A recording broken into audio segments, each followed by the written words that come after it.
What's up, everybody? Wanted to give you guys a few updates before we get into this podcast episode with Amanda. We have some next gen updates. There's some amazing progress being made. Some features I want to pass along from Megan and team. So there's a new feature in there where you select the defect comments. The selected defect comments now move to the top of the list of comments once the item is navigated out of. So this maintains the order when they move. So this is only on mobile now. It's coming to the web soon, but this is a big happiness feature that I've heard a lot of inspectors say changes the game for them. Another one is bulk selection in the templates. So it's like bulk selecting comments to move, duplicate, some template magic stuff. I've heard a few comments that said this is saving them hours already, a week in terms of editing the template. So that's really cool. And then now you can report new defects on re-inspections with NextGen. So this has been in the making for a while now. So this is for you, those of you that do lots of re-inspects, this is pretty big. Previously, it was only defects copied from the previous report, which ultimately isn't that helpful because you're ideally, seeing something new or comparing the defect on the re-inspect. So some other notes from NextGen 2 to update you guys on. 99.8% crash free on the latest version. So a lot of you, if you tried it months ago, 6 months ago, drastically different experience now. So I encourage everyone to check that out. About 5,000 inspections a month are being completed on NextGen. So that's good validation there. Lots of happy inspectors using it. It's faster for sure, supports more of the style of reporting I like, heavy on photos and videos. That's a quote from an inspector. Another quote, constant upgrades are making the app better and better. It's become faster. Next quote, I feel like it saves me time, loads fast, and auto sync is amazing. Next Gen app has many small fixes, dragging photos, multiple apps working on the same report, tons of little new stuff, much more efficient. So lots of great work has been done on this behind the scenes. A lot of times you guys don't hear or see a lot of the little fixes that are happening week after week, not only on next gen, but on the core app. Megan's getting better, and we've talked a lot about promoting these little happiness features like bulk editing in the template, like floating the comments to the top. Lots of cool little things that I think have been asked for a while, but I think ultimately lead to a better experience on the core app that everyone can use and enjoy. So some good updates there. So to this conversation with Amanda, she's a joy to talk with. I've known her for years. We've exchanged emails for years. I think I initially sent her a sales email to try to get her on Spectora years ago. Again, another female in this industry, and we don't have enough of them for sure, but she's been great, and she talks about training. We talk about the interest rate environment because this was back over the summer. So remember, this is before what we know now about the impact of interest rates. She talks about her truck, Flir cameras. She takes a live call from an agent in the pod, so that's a fun little treat where you see how she interacts with agents. So that's never happened before. And then we just do some fun brainstorming on how we can improve the software, how she can kind of grow her company, where she wants to take it. So hope you enjoy this one. It's another good one. And again, I'm getting caught up publishing a ton of episodes. We're now into December, and everyone's feeling kind of the impact of higher interest rates, a slowing environment. So again, I encourage everyone to keep reaching out to your network, your community, the Spectora user group, right into our team for anyone that is thinking about how to navigate this winter and kind of this storm, whether that be keeping in touch with agents. We've got a couple products in beta, Spectora Local and our mass emailing tool, all designed to help you guys stay top of mind with agents, get more reviews, increase your presence digitally. All things worth thinking about in terms of coming into 2023 with it being a challenging environment. But I think there's ways to get through this and stay top of mind with agents, because this will turn. As of this taping, interest rates have floated back down to just north of 6% on the 30-year fix, which I think is a positive sign that they didn't keep running away above 7%. So all right, enjoy the episode, y'all. Well, thank you first of all for the reschedule. My schedule goes into chaos every month or two, and then I got to start blocking off time specifically for the pod because it gets just overrun sometimes when I let other people schedule on my calendar. Do you have a weird cyclical schedule? More of just flurries of the team needing me and certain types of meetings and like say, end of quarter, it all goes Oh to yeah, crap sometimes. it So does. it's not like your guys is necessarily where it's like, but similar. You run on a different school, yes, I'm sure. Yeah, exactly. Yeah, thank you so much for taking the time to chat. Long overdue. We've exchanged emails going back, I think, years, over the website.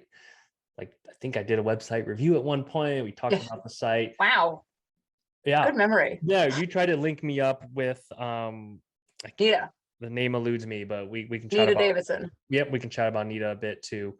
Really cool stuff. So we can cover it all. But I'm mostly just curious what's up with you lately in terms of current and market environment, the business. I refreshed the website. Looks like you got yourself a nice little team now.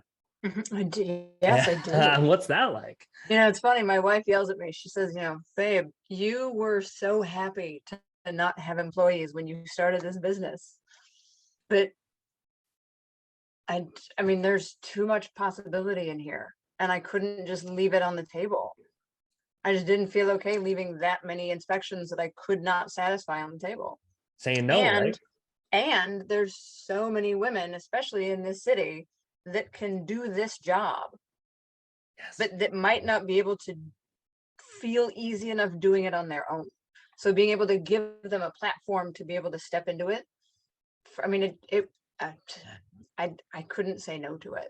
I didn't want to say no to it. Was the vision and plan kind of always to stay solo, and do that? It was a nice break. Up until now, I've been in food service businesses. I've owned wholesale baking companies, retail, like I've done so many different functions and forms of food service, and that includes a lot of staff.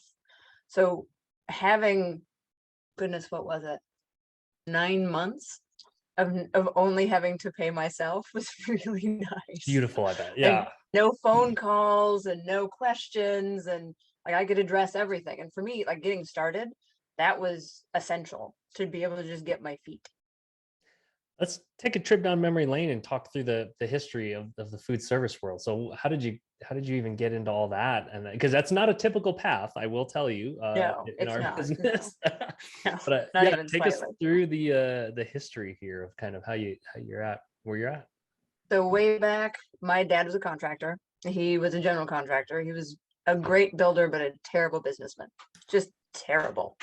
Yeah, which Fairly is common. common for, yeah, absolutely. Especially for people who are working the thing that they love.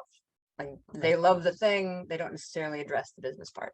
Right. So I grew up in, framed houses. Like my job as a kid was I would go through these houses after the electricians had been through, and my job was to pick up all the knockouts.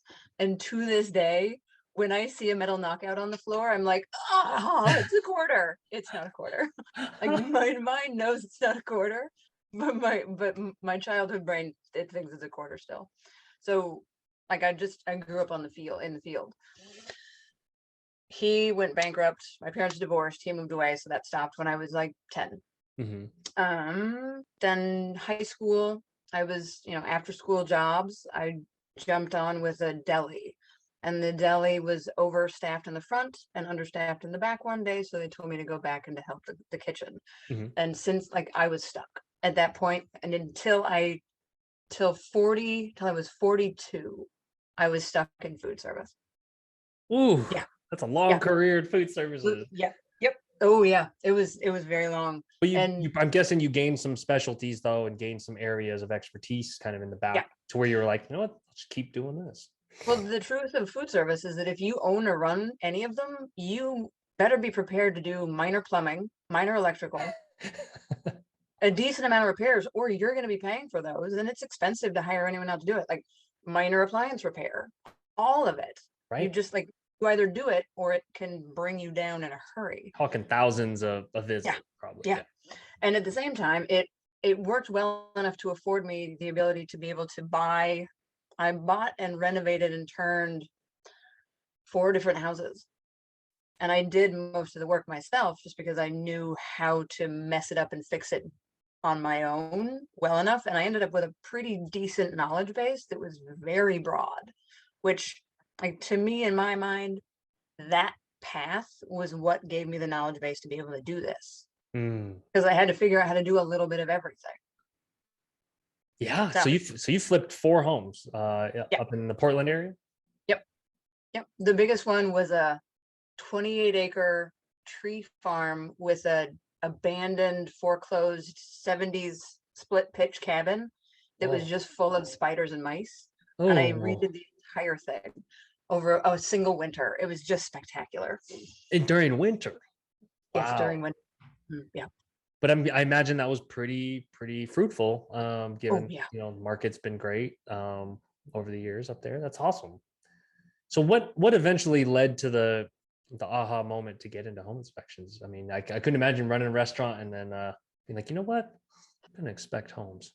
I mean, that was what my brain did, but I just couldn't get out of the business to be able to do it. So when my ex-wife and I bought a second home, goodness, 20 years ago. Mhm. And at that point, the inspector that did it, he and I, like, I went in the crawl space. I was that annoying customer. I went in the crawl space with him and came out and was like, I could do this.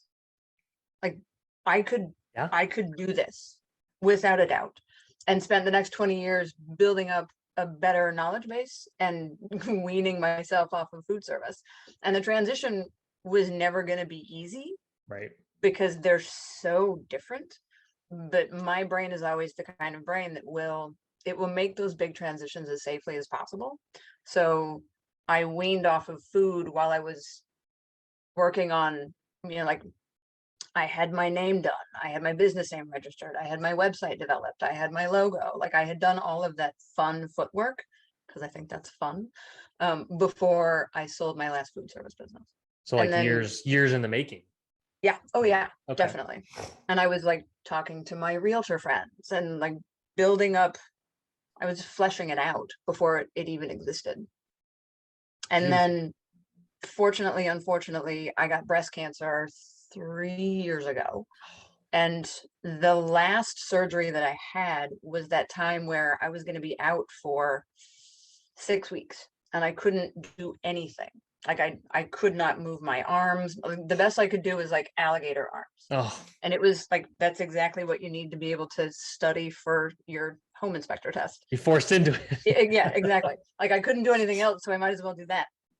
So I spent all those weeks going through that exam and took the test and passed it the first time. And then I hit the ground running, sold my last business, and then COVID happened.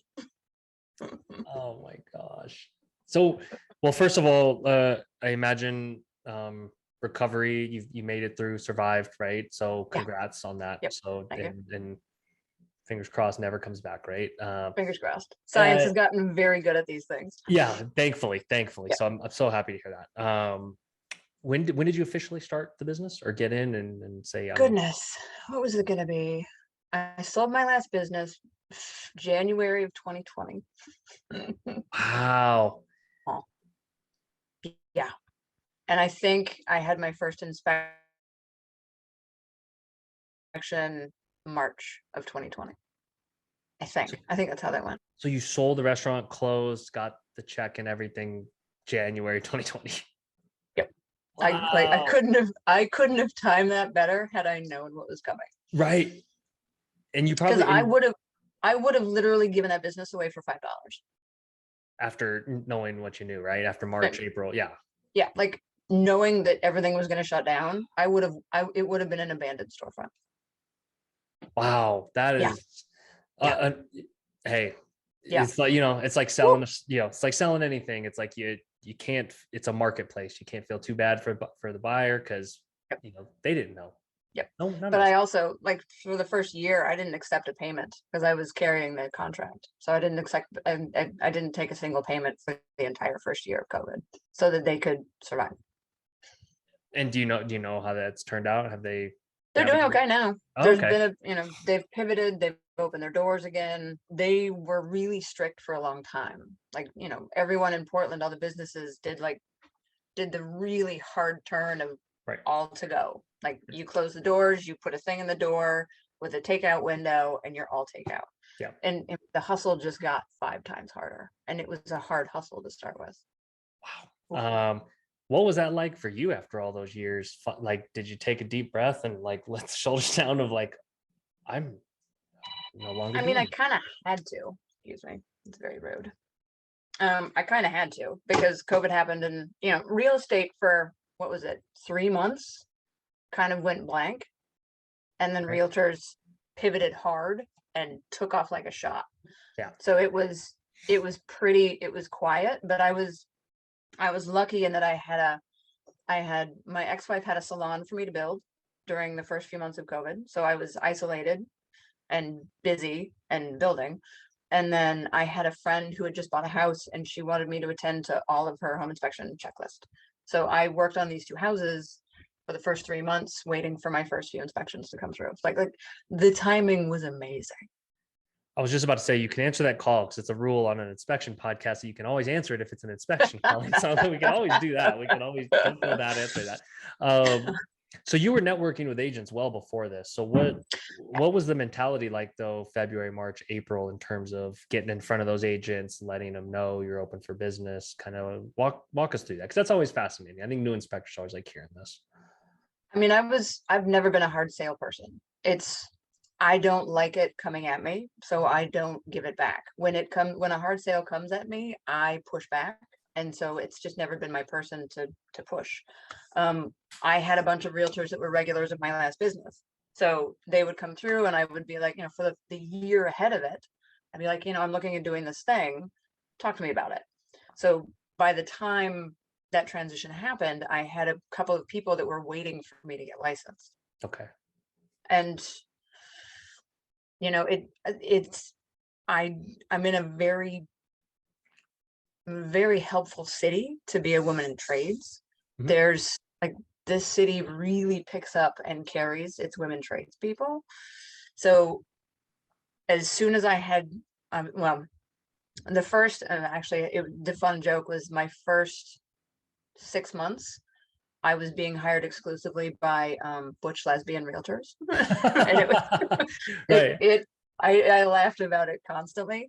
And then I found this one realtor, a friend of mine said, hey, I have a friend she's new to realty, but she's moving fast. Mhm. Do you want her contact? And I was like, sure, Of absolutely. course. So called them, and I did one inspection for them, and it was for some dear friends, which is always a little bit nerve-wracking. Well, Right. especially when you're new, but it's a little different. Like when now. it's their dear friend, you're saying. Yeah. Yes.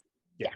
Or, realtor's family. Like I have a couple of realtors who, they don't use me for their clients, but they always call me for their family. Wait, so you're good enough for their family, but not, that's like, that doesn't make sense. Hold on a minute.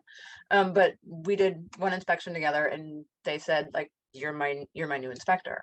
And since then I'm at 62 with them Wow. in that much time. So it was a really fortuitous connection to have made. And then since then, it's just snowballed. They work in an agency that was very young and growing very fast. So I picked up a couple of other ones. And like, the only advertising that I've paid for is business cards. That's amazing. First of all, congratulations. I'm always fascinated to have you self-reflect on what your kind of personal brand is, and like how you interact with people, for someone to want to introduce you to someone like that, because that doesn't just happen either, right? Sometimes. So like, one, I guess my first question is always, what do those realtors say about their existing inspectors when you talk to them? Because there's always some commentary usually around like, oh, I got a guy, but I There don't was, know. for a minute, for the first couple of months, no, for probably the first year and a half, quite frankly, especially through the election, there was a lot of realtors here that were like, my old inspector wouldn't wear a mask. Or when he did wear a mask, he would show up in a Trump mask. And it put off a lot of Would people. not jive. Yeah, that's not going to jive well. I mean, in this market, you can't be. I mean, if you're going to be a good old boy driving in from out in the country, you got to be very aware of the market that you're playing in. You're in Portland, And Oregon. a lot of them, a lot of them weren't. So they lost a lot of business there.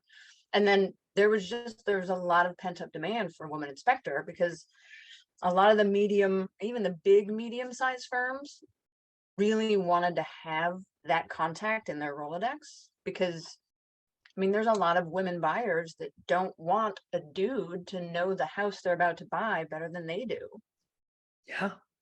I mean, it's a real thing, and they don't feel comfortable with that. So having a woman be able to roll through and to have that safety, it was invaluable to a lot of realtors. And I imagine the like communication styles too matter because we've talked about this dynamic maybe once or twice on the pod, but like how, you know, a male inspector typically will speak to maybe like the male. If it's a male female couple, they'll address the male, and that's just always very demeaning and disrespectful to a degree. And so for anyone that even pays attention to that dynamic is ahead of the game because the bar was so low, right? There's so many. There's a bunch of reviews in my Google reviews that speak to that exactly. Really? Yeah, Yeah. absolutely. Yep. So treating, yeah, and it's just the assumption, you know, and it's you know, I fall in that category of like, my wife knows our home better than me. She's better at doing half the stuff in the house than me. Yep. So it's like Yep. you can't assume. I mean, you really Yep. can't. I mean, you can, but there might be a consequence. True, very true. Yeah. You can assume all day long, but you're going to be wrong a lot of the time. And you strike me also as having a calming kind of presence too. Have they ever mentioned that too? Because you're pointing out things that are wrong for a living. Yes. But you Well, seem to have this kind of calm about you. there's one of the practices that I picked up early, and I did it partly for myself and partly, I mean, it was kind of on accident. When I would go into a wrap up, I would always sit on the floor.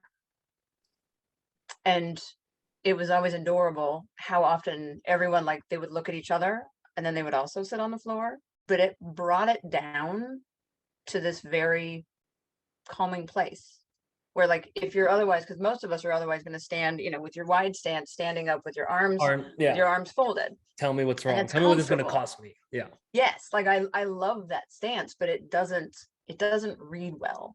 So I would either sit on the floor, sit on the mantle, somewhere, but it just brought everything a little bit down. Because I mean, it's a very nerve-wracking exchange for so many buyers. And then I put a lot of emphasis on my primer, on my like introductory speech, Mhm. because there's a lot to attend to. There's a lot of assumptions, and I built it so that it had a lot of loose ends. So like, here's what it is that I'm doing. And it's, you know, we're making observations. You know, there's no pass fail. That one gets addressed with first time buyers because there's still that assumption. People still Google that a lot, by the way. Like Google, I check search volume. If inspectors out there think they don't need to like address this basic, people still believe it's pass fail. Yes. And you know, when I include that comment for first time buyers, my comment is, you know, there is no pass fail. If there were, every house would fail because there's going to be something in every house. Well, And I try, like, I really, if the mood fits it, one of the things that I think that women have a bit of a beat on is that we've gotten, out of survival instinct or necessity, really good at reading a room. So like we'll read the room, see how everyone's feeling, and tailor that introductory to the feel in the room. If I can get a laugh out of somebody, it's gold. And yeah. it's not a laugh at, it's just a laugh at, like, this is an insane transaction that you're in the middle of. You're spending, like, and for 2 years, most people were spending $500,000 on a house that they had been in for 10 minutes. Right. That's insane. You got to make a call on it. Yeah, based on that. Yep. So you're relying on me to be your eyes way more than in markets before. We say the word empathy almost on every episode now because it's just a theme and a concept our industry typically had not thought of or talked about a lot. But the fact,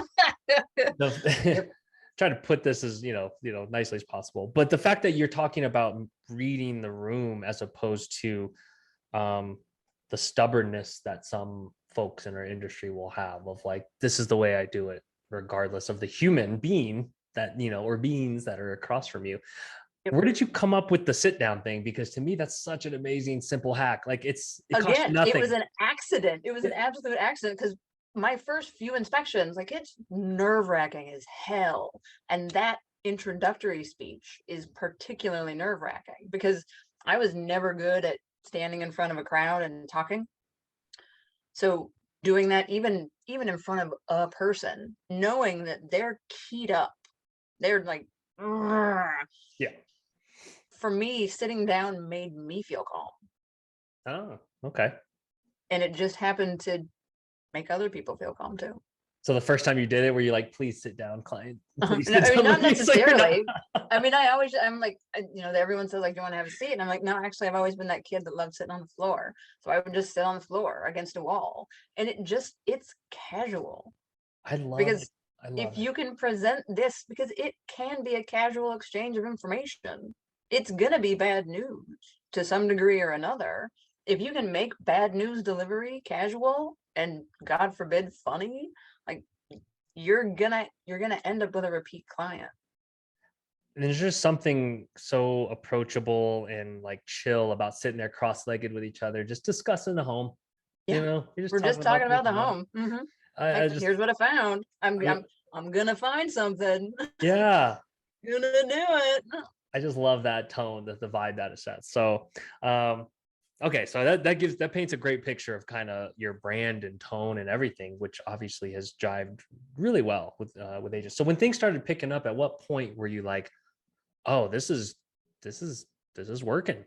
Fast. This is gonna be a Like, thing. by the time I hooked up with you, because when I first started, I had cobbled together some semblance of report writing, scheduling, Yeah. payment. And it was like three different systems that kind of worked together, but not great. And then I found you and I was terrified to drop $1,000. But then I did it. And it just, I don't know if it was the timing or the reports. I'm gonna guess it was a bit of both, but it it just went. Like it went fast. And I could keep up with it. My schedule kind of allowed for it. Like, this business for my existence and our family's existence is ideal because we have two kids. My wife works at a hospital in the NICU. She's a nurse, Okay. and she was doing nights when she first started. Oh, And when I first started, she was in school. So the fact that I know, and then our kids were home because COVID.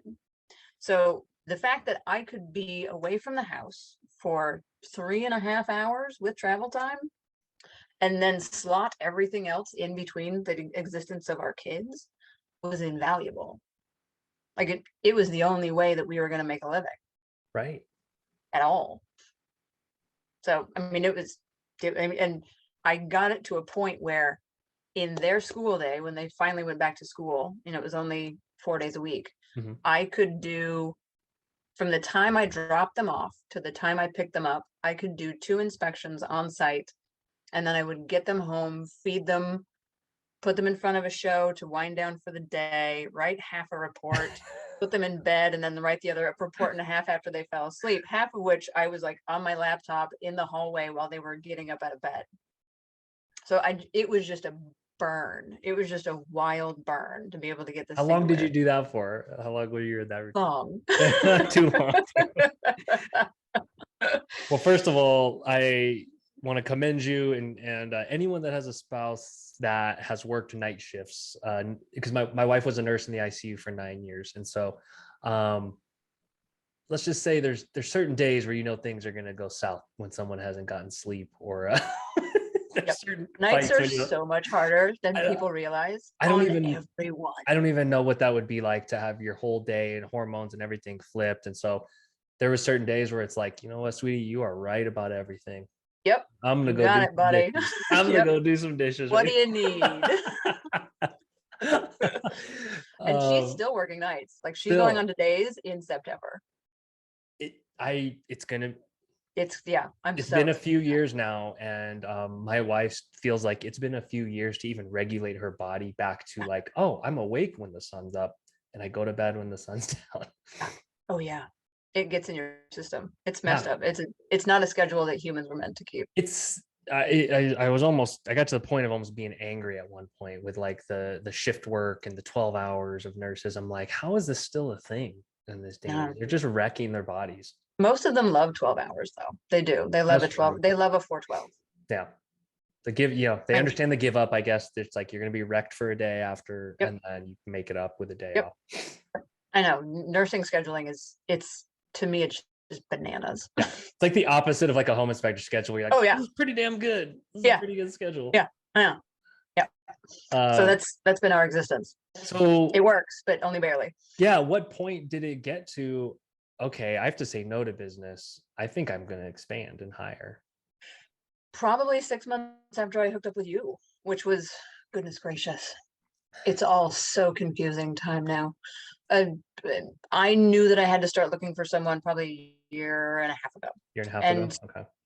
I had, I've in the course of my career in food, I had trained a babillion people in like 5-minute training shifts and then threw them onto a counter shift. Like it was terrible because like, it's a $5 exchange Right. at worst. Like the heat is off when you're training someone in food because most of the time they've been in food, so they know how to do it. Right. And you can just throw them in and they'll either sink or swim. But this, because it's, every exchange is $500 or more, the training level was so much more intense than I'd ever known. So Right. Marissa did ride-alongs with me for 6 months. And we Well, how'd you find her? incrementally, How'd you find her first of all? friends of friends, this is a city that it is more about who you know than anything else. Really? And it's a very small, it's the biggest small town you're ever going to live in. It's a good way to Like, no, put it. here's a good one. Here's a good one. I did an inspection on this ginormous 6,000 square foot house with a geothermal system, 2 HVAC systems, 5 sub panels. It was bonkers in this very fancy neighborhood. And I was telling a buddy of mine who's a contractor about it. He's like, wait, was it white, colonial, with a garage and an ADU on top? And I was like, yeah, that's the one. Yeah, I worked on that house. So he had done all of Really? the You just repair, knew all the it. Yeah. updates that we had just inspected. And we like that happens constantly. The circles in this city run very tight. Did you tell him that So, nothing came up on the report? His work was flawless? Or did you well, just actually, I know his work level, and so I actually breathed the sigh of relief into me when I realized it Yeah. was him because I didn't do that inspection. Marissa did. Yeah. So yeah. But I found her through a friend of a friend. We talked for a minute over text and then we met and we had to make sure that our personalities jive. And it like she's kind of she's like a mini me, but with instead of food service experience, she was a nanny. Nice. And that's what afforded her her own. And then she opened her own handy person business. Okay. And she'd been doing that for a few years. So the difference between us primarily is that her approach in that introductory spiel is a little bit more, it's a little softer and it's a little funner because she's doing it from like, hey kids, like, let's go to the dentist. Like it's a delivery of bad news. Almost like you can tell ever so slightly that she'd been talking to children more than she'd been talking to adults giving bad news. And now at this point, our realtors know like, hey, I've got a squirrely client. I'm going to go with Marissa now because she's a little softer in her delivery and you're a little more direct. Okay. And first time, I imagine that works well with first time home buyers too. Younger first timers or no? Depends on the personalities. Yeah. Some of them still want direct. I usually get a lot of the like scientists and mathematicians because they're like, boop. And she gets the ones that are a little more emotional and need a little more hand holding. I love that because every time I hear that agents think this deeply about it, I'm always impressed and I always appreciate it because I know there's some agents that don't think this deeply about maybe their client's profile and how they could best be served. Some agents are just like, just get the inspection done and have nothing. Go. Yeah, get the inspection done, 0 defects, cool. That seems risky. But I love that they care in that way and know your business in that way to where they can kind of tailor it. So the training you said lasted like 6 months. Yep. And we slowly incrementally moved her up where, at first she was checking windows and receptacles. And by the end of it, I was shadowing her. And then I was for another 4 months, I read every one of her reports before she published them. And we went through it. Like I had her on speakerphone. We would go through everything piece by piece and make sure that she hit all those points and hit all her limitations. So that those reports ended up as close to mine as they can. Like, I don't want her to be me, but I want the reports to be of similar quality and caliber. How difficult was it to do your job and to train and to think about how to still grow the business? I mean, it wasn't fun, but it worked. Did you just take the approach like this is what needs to be done if we're going to? Yes, this is what needs absolutely. And the benefit was that I could dial back to, I mean, I didn't do any more 2-a-days. I would do 1 2-a-day a week. Nice. And then, and still be making almost as much because she'd be bringing in income on her own. So, and like, I wanted to have a better work-life balance, but I also love working. I love working. What do you love about it? Tell me. Tell us more. I like making money. Let's be truthful. I've never seen this kind of profit margin in my life. Because if you think about food, where you came from, yeah. Like of all the dollars that I get now, I have like 90 cents of them. And before I would get $1, 40% would go to food, 30% would go to staffing, 20% would go to rent. Like there's nothing left. So for me, this was just insane. So part of my drive has just been watching what comes in and just marveling at it. Like inspection numbers, revenue. It's just like, it boggles my mind still. After that many years, you're probably looking around like, I get to keep most of this? Yeah, like what? My CPA also wonders, like, where's all your write-offs, honey? Right. That's hilarious. I guess I never thought about that flip from the restaurant industry. That's insane. Just bananas. And I also like seeing progress. I love progress. I like watching things grow. I like building things because you can see something, happen from nothing. I like progress. Like progress is what drives me as a person. And I know that like historically I haven't been balanced in my work life, but I love working and it feeds me in a way that not working doesn't necessarily calm me. So, I mean, I'll do, I'll balance it out somewhere, but not yet. This does seem like an industry where you can have it all. I've seen it. I've seen companies where I'm like, wow, you seem like you struck the balance. Like you're making good money. Yep. You're not killing yourself. And you're giving, I'm giving a few people a really good living, which to me is also very important. Because if you're living high off of someone else's poorly paid labor, it wouldn't feel right for me. And I've never been able to pay people this much because I have the margin for it now. Yeah. So it's gratifying in a couple of ways. I love it. And you're doing it in the right way and you're supporting an underrepresented piece of the industry. I think of Jen at Doyen Inspections in Austin when I think of someone that has conviction and kind of like this needs to change, like the underrepresentation of literally anyone besides a 50-plus-year-old white male in our industry. Yep. So just getting that opportunity in the example it sets, very cool. So can you speak a little, just what that means to you and how intentional you are around that? I mean, it's the existence I've lived. I mean, I cannot tell you the number of times that I have walked into a Home Depot. It's a tagline that I'm kind of been kicking around, but I don't think I'll ever pull the trigger on it. Something to the effect of, why pay $500 to be mansplained to when you can go to Home Depot for free? It's a pretty damn good tagline, by the way. It is, I know. But I've watched women not get noticed in this business as clients, and it's just so tiring because it doesn't need to be this way. Like there's really, especially in this field, there's no barrier to entry on, like, you don't have to be super strong. You got to be able to carry a ladder. We were really good communicators, typically. I'm going to say, this is typical, but not consistent. I'm not surefire. Yep. Attention to detail. Like it's the thing that we're really good at because we've had to pay attention. Like any woman who has walked across a dark parking lot knows that we pay attention You're aware, to hyper small aware. indicators, to big problems. Right. So to me, this is a business where we're kind of tailor made for it. And yet we are, goodness, what is it now? 20%? Or we went 18% of the market, I think. Something like that. And so it just, I mean, it just, there's no reason for it to not be different. And anything that I can do to move that needle, I'm going to do.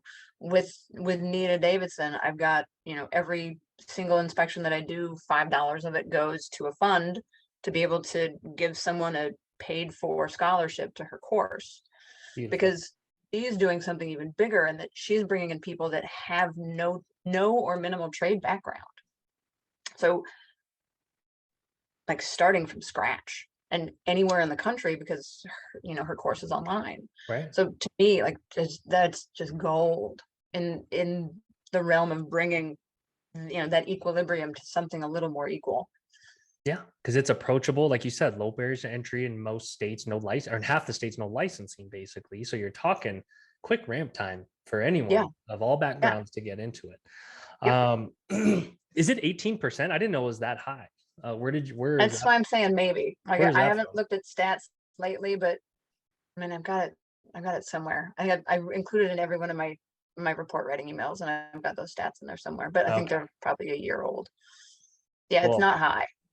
It's probably not 18, and it might be 10 by now. Yeah, I I was think like, when I I look thought it at it was single last, I think digit. it was 9. Hey, Mhm. hey, Yeah. well, we're bringing it up. We're knocking them out on the pod. I think we've had 5, 6, 7, just amazing women on the pod. So I'm definitely all about it. Any like you mentioned, like the relationship with agents and just like the dynamic, right? And so what's interesting to me is like realtors aren't realtors like 60 or 70% female? Women. Yeah. Mhm. And Yep. so can you talk a little bit about that just interesting dynamic, and it's like flip-flopped almost. And so Yep. I've just always found that fascinating, because I was a realtor for 5 years in Denver, and I kind of observed that as well. And I didn't know what to make of it at the time, because I wasn't, in this industry, in the home inspection industry. But yeah, what do you make of that? And then A how do you few use it to your observations. advantage too? I like talking about how to use things to your advantage. Oh, absolutely. But interestingly enough, it's not necessarily an advantage when you're talking about a 60-70% women base, because the few of the patterns that I've noticed is that I have a much easier time with newer realtors. Mm, Older established realtors, especially, and no, I won't say especially, but older established realtors, they're used to a thing. They're used to a thing being, they're used to inspectors being a certain thing. And it's just the muscle memory of it, moving out of that comfort zone, like, to them, it's too much. Where, like, I'm a new report writing software, I'm a new kind of inspector, it's just too much. right. And a lot of very established realtors, I'll do 3, maybe 4 inspections with them, and then I won't hear from them again. And that's fine. Newer inspectors or newer realtors, there's a lot more allowance to create, like, to become accustomed to what new is, just because Yeah. they're primarily millennials. They understand digital world. They all so many of my more established realtors, they're gonna call me even though you can book online so much easier. They're still gonna call me. They're just like, The good old I'm in phone a crawl call. space, I'm on a roof. The good old Like, phone call. nobody wants to do the calling, but they're still gonna do it. I think a lot of it is just that, the comfort zone that they're in. Yeah. And I mean, I'm gonna go out on a limb and say that a lot of these older, more established women realtors are they've kind of grown comfortable with men coming in and explaining things out. Like, there's a degree of comfort that you get in having that handled by a dude that a lot of them just don't want to shed. So, That's so well said. I think there could be a generational piece to this. Yeah, yep, kind of this is how I grew up. The yep, man came in and explained the thing about the yep. home. And it makes them feel comfortable. And if that's the way that's great, have at it. Going to be hard to shed. Like the beauty of the new school is that with technology and social media, it's like they are coming in and beating doors down. Like I've Yep. seen so many rainmakers come in a year or two doing crazy volume. Yep. Um, Yep, using all the tools that they have at their disposal. Yeah. Yeah. Creating content, like, I mean, yeah, especially with COVID happening and everything having to go online. Like right. there was a big learning curve for a lot of older established realtors that were still trying to put like cell phone photos on listing. It's not going to Yeah. work anymore, Yeah. kids. And so like this adoption of technology happened in a big flurry, really in a big way. Yeah. And I think it bent that market in a direction that it had been resistant to bend for a long time. And I would say this even if I was a baby boomer, but I was okay with that balance of power, money, transactions getting smoothed out just a little, because I'm like, realtors have had it good for a long time. Like the old guard, they've been crushing it for like 20 years, just like Yep. Yep. sometimes doing very little work on transactions. So it's like I can see Yes. that because I was a Yes. realtor. Like the big established teams. Yeah, definitely. I Yeah. mean, there's some legacy in this business that can ride off into the sunset because it's like you've had your day in the sun. Yep. Let's let somebody come up and I'm frankly kind of remake the industry Yeah. because it did get remade. Yeah. It did. It was fascinating to watch how quickly that pivot happened and Matterports got sent out and everyone was like, it was go time. Yeah. And Like we're still in the film first crews. we're early in this sea change, I think, too, and it's probably no different in the home inspection industry. There is a certain 20-30 year vet old guard that probably didn't react too well to the COVID changing and going digital and creating newsletters and content, and they're probably losing a little bit of business, and some of them might be okay with it because some of them I think are retiring soon. I mean, yeah, there's pushes of that. I'm seeing that happening in this business too. Really, are you seeing Mhm. it in your area? So what's ahead for you? What are you envisioning, if you are at all, for the next couple years, 5-10 years?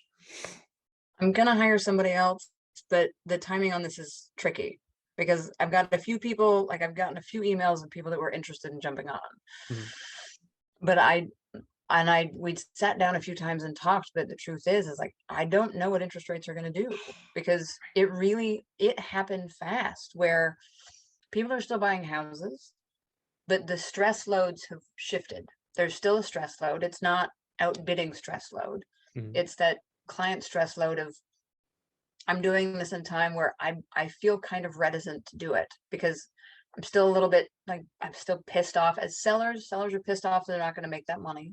And then buyers are pissed off that they're going to have to spend that much more on interest. So the stress burden has just moved. It's changed shape. But people are still buying homes. The exception being the lower price point market, it just got decimated. Like Right. anything in this city, anyone trying to buy under $400,000 is Right. like Priced out. that interest rate hike just it took them out. And there has been a bit of a correction price wise, but that's for fixers. Anything in the city that's dialed or in a good neighborhood is still getting bids. It's still Really, getting, bidding. still holding steady. Yep. I mean, not 100. I mean, for a good while, the expectation for buyers was that whatever the price was, expect 100,000 over, and that's painful. That feels like fantasy land at this point, but it was real in a place It like was Denver. Denver wasn't too dissimilar from Portland, where that was the norm, and people were just coming over the top like they had yep, unlimited money. yep. Yeah, I grew up in Park City above Salt Lake City, and Salt Lake City did the same thing. Just Yeah. astronomical growth. So it's this weird like tale of two different worlds almost, where it's like the people that can buy, and tell me if this is accurate with what you're seeing. The people that can buy are flush with cash and they can do it. The people that can't, they're done. They gotta wait this out until price decreases make up for that offset in interest. Yep, and that. I think that will happen. Yeah. I do, but there's going to be and especially lower end buyers, they're threading a needle Yeah. between increased rates and decreased prices, and like the timing is going to be so important for them. So, I mean, I think we're probably going to see a bit of a cooling and a bit of a lot of realtors jumped on during COVID when they left their old businesses. And I think there's going to be a thinning of the herd there, and there's probably going to be a Mhm. thinning of the herd here, but I don't think it's going to be massive. But I think Mhm. it be. So for me, like investing in a new person, it didn't feel fair to bring someone on and then potentially not have what I wanted to be able to offer them. So I'm going to sit. I'm going to sit for a while. get through this year. If someone comes along that's just a knockout, then I'll probably invest in them and slap some of my own business so that I can bring them in and they can have a few of mine. But I'm not planning on big growth for the rest of the year. I don't want to, and I don't see it being there. Smart, so realistic, I believe, with the kind of writing that's on the wall. Do you think pre-listing inspections will become a thing now, finally, after a 10-year bull market, or is it just never going to be a thing? I think the time for pre-listing inspections was when everything was bananas, because it greased the wheels for those fast closures on a high bidding war. Oh, okay. There was there was a minute where people were doing, like, we did a quite a few walk and talks, the consults. Mhm. And that was one of the methods. But the markets that were just ahead of us, San Francisco and the such, were going to pre-listing inspections, so that was just done, so that, like, it could just go. There was no other hurdles to be had if that pre-inspection was done. And this city's never been a big pre-listing city. Seattle does a lot more pre-listings for whatever reason, but it's never It's been not a part thing of the that really culture. happens here. Interesting. I'm so fascinated by the regional aspect of that, where I know. some East Coast, Midwest cities, it's like people trust pre-listing inspections and sellers love Yeah. Yeah, I don't know why those happen, but yeah, they're regional. them. And I'm not a good pre-listing inspector. I'm just not, because we're really detail oriented and we're really thorough, and we're going to point out missing door stops. And that's not what a pre-listing inspection is meant for. Fair enough. So when you think of the thinning of the herd with agents, is there anything you're focusing on to almost prepare for that, or in anticipation of that? Is it just keeping the good connections you have, or is it just keep doing a good job and good things will Staying happen? as nimble as I can. Like, that's why I don't want to bloat and bring on another person, because it's Yeah. a bigger ship to correct. So I'm going to stay as nimble as I can. And just be consistent. Like, being consistent when other things are shifting, to me, it's a valuable thing for people that are looking for something consistent. And agents, when their world is shifting, they want consistency. Mm. I mean, for the same reason that I mentioned with the older guard realtors, like, they want consistency. And so if I've delivered them something that they're used to, I'm going to just keep holding on to it. Yeah, keep delivering, keep communication high. I And know then at some. some point, I might have to spend some dollars on advertising. I Yeah. might have to finally bite the bullet and put some advertising money in the coffer. Yeah, that's good to plan for. I think that's a very important point. I think a lot of folks just accept a down market instead of saying, can I grab a little bit more share in a down market and have a relative win? I like that mindset a lot better, rather than saying, oh, we're all just going to get hammered here. Yeah. I mean, given that I've started with, I just haven't spent advertising money. For me, like, putting some towards that, I'm due, quite frankly. Yeah. I've been lucky that I haven't had to. So having to do it, I mean, I just need to buck up and put my big girl pants on and do it. Yeah. View it as icing on the cake. That's how I see it, where I'm like, if you've never Yep. had to do it, great problem to have. Good on you for Yep. doing it the organic way. Yep. You know, I lost the original calendar invite of the things you put on there. What else did you have on there that you wanted to cover? Because I was searching for it, because we rescheduled, and then I was just like, oh crap, there's probably some really good stuff to get into on there. Wanted to nerd out about that damn electric truck, because that damn electric truck is just so exciting. The Ford F-150 Lightning, which to me is like the ideal home inspector truck. If it weren't Oh, so big, like, when they bring out a mid-size, like, if there was an electric Ranger or a hybrid electric Ranger, all over the it. game But over for home inspections. oh, so good. So good. Like, there's plugs. I could keep my entire charging portal in the front of this truck and charge everything continuously and not have to bring it into the house and back and forth.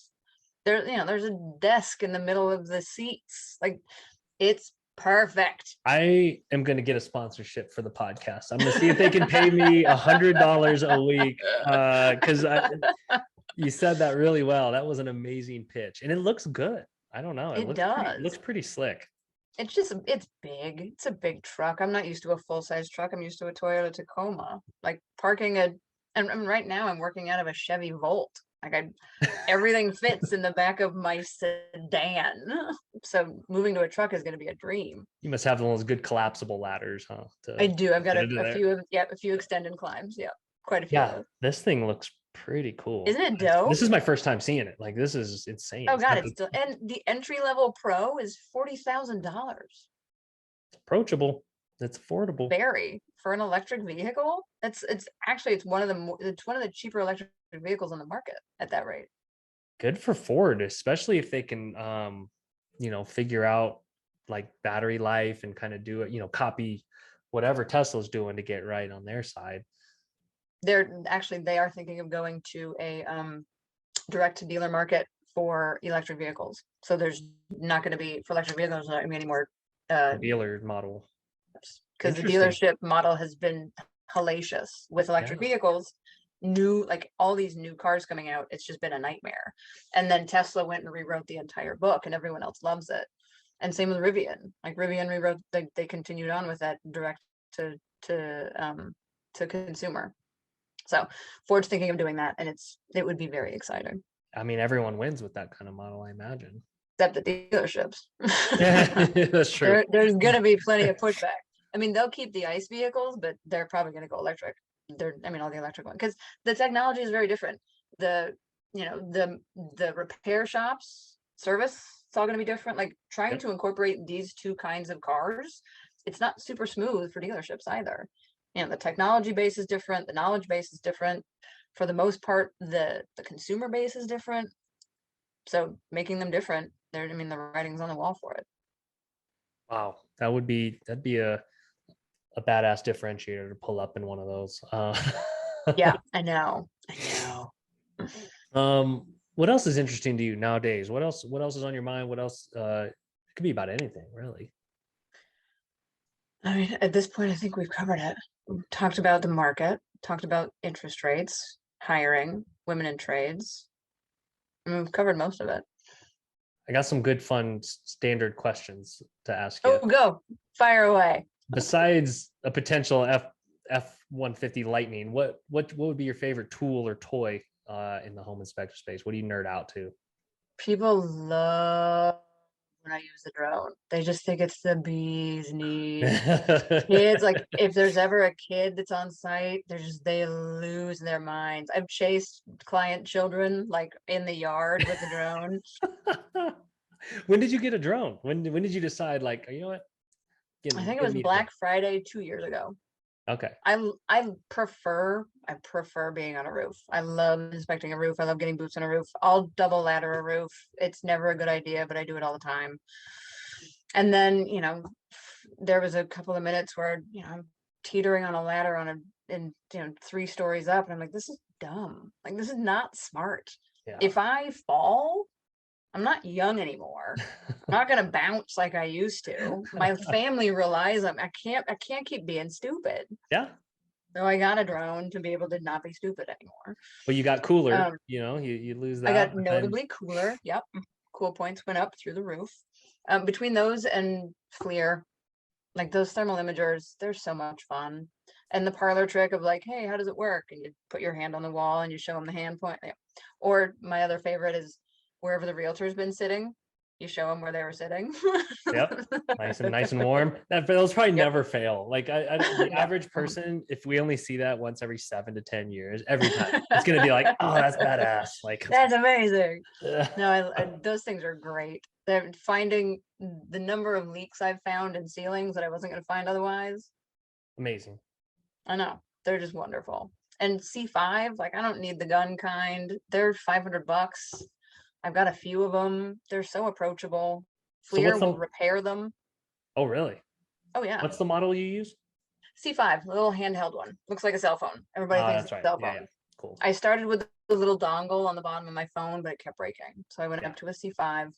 And I mean, it's all I've ever needed. I like carrying a good amount of stuff on my belt. Like I have a bigger belt than most people are going to have. Mm-hmm. I don't like going up and down the stairs to get to things that I needed. So I keep as much on that thing as possible. And so it's customized to my needs. Like, I don't even have to, I don't have to look to grab anything. I actually did I took my kids to the coast a couple of months ago. And while they were asleep, I wanted to write down all of the gear that I had where I got it, how much it costs, so that new inspectors, I could have this kit of like, here's what you need to go get, here's where you can get it. Yeah. Here's what, phase 1, phase 2, phase 3, because you buy your gear in phases. And so without looking, because I was away from all my stuff, I went through my entire my belt, my my toolbox that's in my car, and all of my backups, and just wrote it all down from memory. And it was a fascinating exercise in memory. Love how nerdy this is. The home inspection nerdiness of this level. So did you put this on your website? Can we promote No, this? I just have it in a notebook. I have it like, at this point, I've put together a notebook of like, here's how you get licensed, here's the steps, here's where you go for school, here's how much it costs, here's the cost of your first push of tools, here's the cost of your second push of tools. Like, because as we're doing training, all they need is 10 things to begin with when they're just checking windows and plugs. And then as they get better and better, and I'm paying them, they can reinvest that money and be able to buy their next few levels of tools. So I wanted to make essentially like a how to get into this business notebook. And a lot of people have looked at it. Very cool. It can be, it's a complicated process when you start it, but it's not a lot for what you end up getting. Well, how about if you don't put it on your own site, you give me the list, I'll link to your site from our blog post, get you some SEO juice.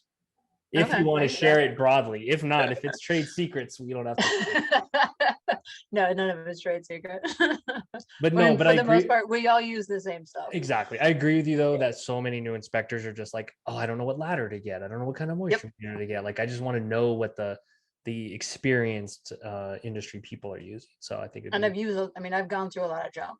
There's some things you can do that, you can get some tools that are junk, but it's like going to Harbor Freight for a few things. You're gonna get garbage. You know what you're getting. You should know what you're signing up. If it's a one-off, always get your tarps at Harbor Freight. Grew up going to Harbor Freight with my dad. I'm no stranger. I'm no stranger to the bucks he was saving. So speaking of something you shouldn't do, what's something you've learned over the years that home inspectors should never do?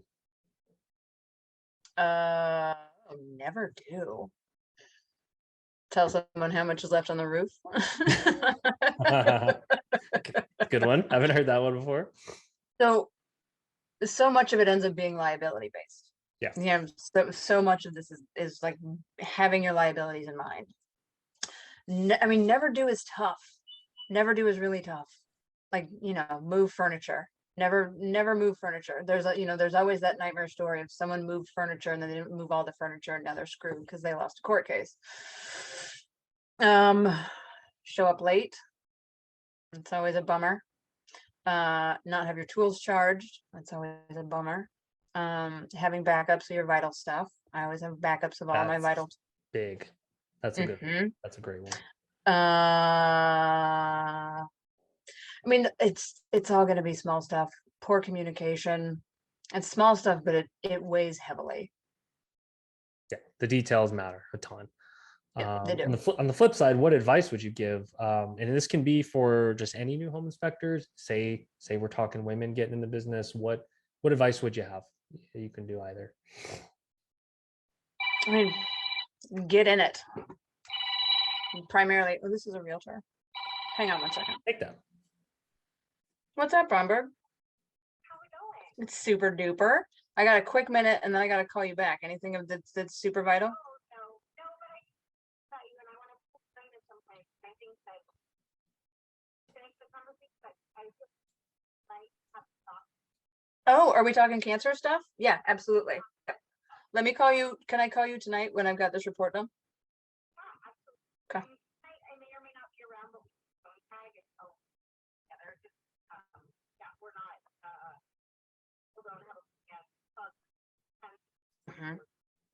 if anything, I can tell you what you should get for recovery, because there is a few things you should have for recovery. Yep. Yes, that's totally the conversation. And also,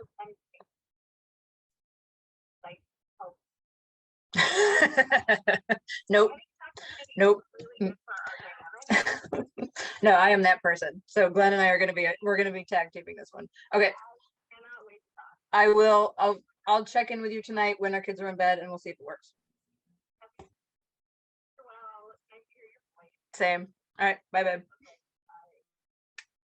Also, I have very bad boundaries with my realtors. Let's talk about this for a second. I love this. So we're like 90 something episodes in and no one's ever taken a live call on the pod. So I'm not editing that out because I think this is cool because it shows you the relationship, that you have with some of your agents. It's not like this transactional thing like that. Sounded like it was about something else and is all No, good. Like it just felt one like of the you're talking to first a friend. questions that I ask every realtor when, if especially if they hang out, is like, hey, what's new in your life? Like the first 5 minutes I allocate to look at that realtor and say like, hey, you're a person. Tell me what's happening. Because shit is happening in their life. And it is amazing. So one of the one of the things that I used to love, and I don't know where this comes from, but it's a thing that it's to my memory, it's always been the case. If you looked in my high school yearbook, which I burned and I wish I hadn't, the front and the back pages where everyone writes shit, excuse me, everyone writes things. Yeah. It was just a solid wall of thanks for listening, thanks for listening, thanks for being there, thanks for listening. Ooh. When I was working the counter, my last retail business, it wasn't a goal, but it was just kind of the way that it worked. At least once a week, someone would cry at the counter. Wow. Like someone would just have a moment at the counter and it just happened. So I think for whatever reason, I have a demeanor. It's helped by having bad boundaries, I'm sure. But people tell me things that they don't tell other people. And I've used that as well as I can, and I use it in every transaction that I can. Now, like, you're talking to a person. They're having a day. You don't know what that day is. It might be wise to acknowledge it. You seem like one of the best active listeners I've come across. And I think that shows just even by your statement there. Which is a superpower, I believe, in this day and age. It can be tiring. I think if you don't whip out your phone and get on social media while someone's directly speaking to you, you're like already in the top 50 percentile. Like if you don't just blatantly disrespect someone when you're talking to them, you're ahead of the game. You're not wrong. You are not wrong. You mentioned boundaries, and we can touch on this real quick. And then we got to bounce because I know you got important things to do. Some people will hardcore say you got to establish boundaries or else they're going to run all over you. Like no one ever talks about the flip side of like you might build amazing relationships too. So then you're right. There was a time, I think it was in my 20s, end of my 20s, where I had to run that math of, do I want to continue to be this person and potentially look like an idiot a lot of the time? Because there is a high risk of overextending, looking like a chump, looking like a dummy, like whatever you want to call it, being naive. And I vacillated back and forth on it. And in the end, like for me, the expense is well worth the payout. And there is a payout, like there is a benefit to it. There's a cost, of course, because all things come with a cost and a benefit. But for me, what I get from other people getting, like I get both as a benefit to my person, hearing all these stories, having those moments, like for me, it's so worth the potential cost of looking like an idiot or making someone uncomfortable or, every now and again getting it wrong, than to change it. And it's a thing that I don't know, I think it's similar to resilience in that I don't know if you either have it or don't. I don't know if you can learn it. I know you can shut it off, but to me, they're kind of parallel personality traits. And I mean, I've benefited far more than I've lost from it. And some people might argue that, but I don't care. They can argue that all they want. I get to run that cost benefit analysis in my own brain, and exactly. I know which way it ends up for me. Day to day what makes a difference and what doesn't. You seemed in tune to these things too, to know that like, you know what, I've connected with this person sometimes because I didn't have boundaries. Yeah, absolutely. And the people that are boundaried, I can tell quickly, and I know to just we talk about work, and that's it. I mean, again, you read the damn room. Read the room. Mm-hmm. And I think a lot of that came from being in the service industry. And actually, what's the woman who owns Doyen? What's her name again? Jen. Yep. We've spoken a few times. And one of the things that we came to consensus about is that this is a business that the best combination and experience base something about having spent time in team sports, Mhm. having had a good amount of retail work to be able to read the room and to balance things and be able to to juggle a lot of things at the same time. And I mean, those two things they're kind of critical. And then of course having the knowledge base, but that knowledge base can be grown. Those other soft skills, they're much harder to come across. That's what I love about this industry, and you even vocalizing these things, because it sets an example that everyone just there can be some people, I think, that think you have to be a builder to make it. It's like, it's almost the opposite is true nowadays. It's like, you better be a communicator, you better know how to read people. Yep. You can learn the building stuff. I mean, yeah, that's the truth. Like, you can learn that stuff, but I mean, yeah, the soft skills, they're so much harder to come by. They're valuable. They're they're a treasure when you find someone with them. You hold gold. them tight. Gold. Don't let them go. All right. Final question. Wish list item for Spectora. Oh, how dare you? How dare I was just going through this one thinking, damn it, why won't you figure out how to co-click? Like, if I click one thing, if I click a house age, that a series of other things get clicked automatically. That would, oh man, that'd be good. Ooh, I'm gonna write this down. Contingent clicking, I'm gonna call it.